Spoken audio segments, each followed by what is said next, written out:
Matthew Flinders, né le 16 mars 1774 à Dunnington, était un navigateur et explorateur britannique.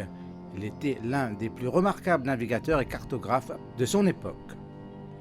Dans une carrière qui dura guère plus de 20 ans, il voyagea avec le capitaine William Bligh, fit le tour de l'Australie, encourageant le choix de ce nom pour désigner ce nouveau continent, survécut à un naufrage et fut fait prisonnier comme espion, découvrit et corrigea les effets des métaux ferreux sur les compas de navigation, écrivit un livre majeur sur la découverte de l'Australie, A Voyage to Terra Australis. Très jeune, il se passionne pour les grandes découvertes à la lecture de Robinson Crusoe et à l'âge de 15 ans, il s'engage dans la Royal Navy. Flinders épouse Anne Chappell le 17 avril 1801, mais il est contraint de quitter rapidement sa jeune épouse car le gouvernement britannique le renvoie en Australie. Il part en juillet aux commandes de l'Investigator pour faire une carte détaillée des contours de l'Australie.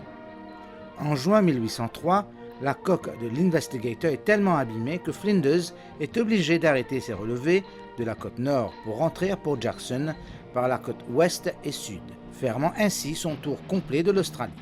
Flinders embarque pour l'Angleterre à bord du Porpoise afin de ramener un nouveau vaisseau et finir ses relevés, mais son navire heurte un récif dans la grande barrière de corail. Flinders réussit à ramener le navire accidenté à Port Jackson, à 700 miles de là, et organise le sauvetage de l'équipage qu'il avait laissé sur Wreck Reef. Flinders essaie à nouveau de rentrer en Angleterre à bord d'un autre bateau, le Cumberland, et le bateau est en si mauvais état que Flinders est obligé de faire escale le 17 décembre 1803 à l'île de France, aujourd'hui l'île Maurice, pour le faire réparer.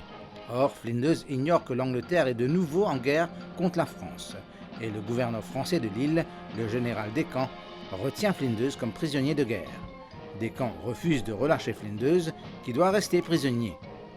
Cette situation est due à l'incompréhension et à l'antipathie réciproque entre les deux hommes, de sorte que Flinders reste consigné sur l'île pendant près de 7 ans. Le 13 juin 1810, Descamps consent enfin à le libérer, à condition qu'il ne serve pas contre la France. Il rentre en mauvaise santé par suite de son séjour.